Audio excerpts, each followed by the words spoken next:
I'm going to compare the HyperX QuadCast and HyperX SoloCast by going over their similarities, differences, and then give my verdict on which one I recommend. I'll also be switching back and forth between the two mics so that you can hear the difference. Let's start with similarities first. Both the HyperX QuadCast and SoloCast are USB condenser microphones. They're plug and play. You don't need to download any additional software.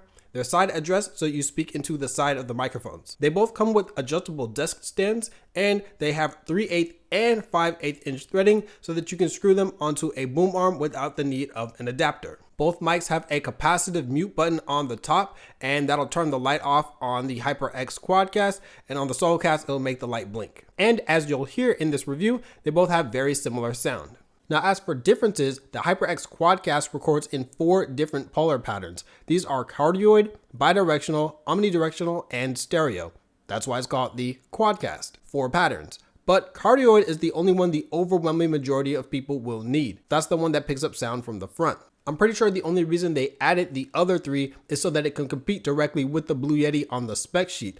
But this comes at the cost of having to add additional capsules. So there's actually 3 condenser capsules inside the QuadCast, which jacks up the price. Which leads to the second difference, price. I bought my HyperX QuadCast for $130 and I bought my HyperX SoloCast for $60. Links to current prices are in the description, but that's a pretty big gap in price. So what else is different to justify that price? Most of the differences really come down to the QuadCast's superior build quality. The body of both devices is made out of plastic, but the HyperX QuadCast comes with a built-in pop filter and a shock mount attached to the device. Now, the shock mount and pop filter on the QuadCast don't really stop plosives or shocks from bumping on a desk that well compared to a lot of the other mics that I've reviewed, but it is a night and day difference compared to the SoloCast. The SoloCast distorts very easily from plosives, and you can notice this when you use it up close, and it picks up a lot of rumble when you're typing on your keyboard if you're using it on a desk.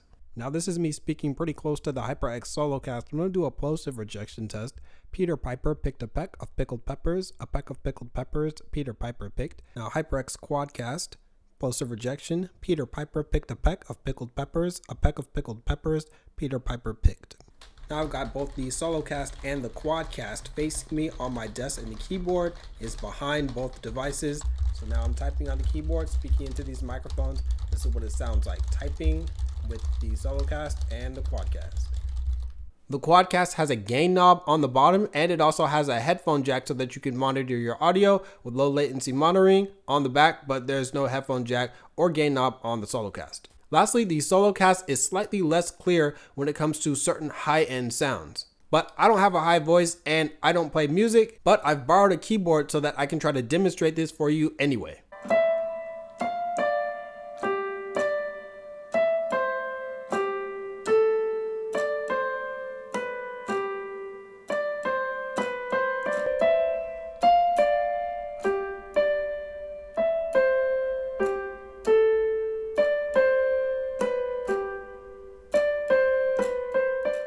Now, I didn't have a musician available to record on the SoloCast, but I did hire someone to play on the QuadCast, so I've linked a video of that in the description. For my verdict, I'm going to do a blind test, and I'm not going to reveal which microphone I'm using until the end, so see if you can guess which one I'm talking into. So of these 2 devices, which one should you buy? Well, all the differences are in favor of the QuadCast, but they're mostly just padding for the spec sheet. When using the SoloCast on a boom arm to reduce the sound of shocks and a pop filter to reduce plosives, I honestly can't tell the difference between these 2 microphones for spoken word in a blind test. And if you don't have a pop filter, you can still just speak past these microphones instead of directly into the capsules so that you don't plosive them. And hey, were you able to tell the difference of which microphone I was speaking into? Here are the results. So overall, I recommend the HyperX SoloCast. It was way cheaper than the QuadCast when I bought it, and it sounds very similar. Links to each mic is in the description, and if you're interested in making some money doing product reviews like this, I also have a link teaching you how in the description as well.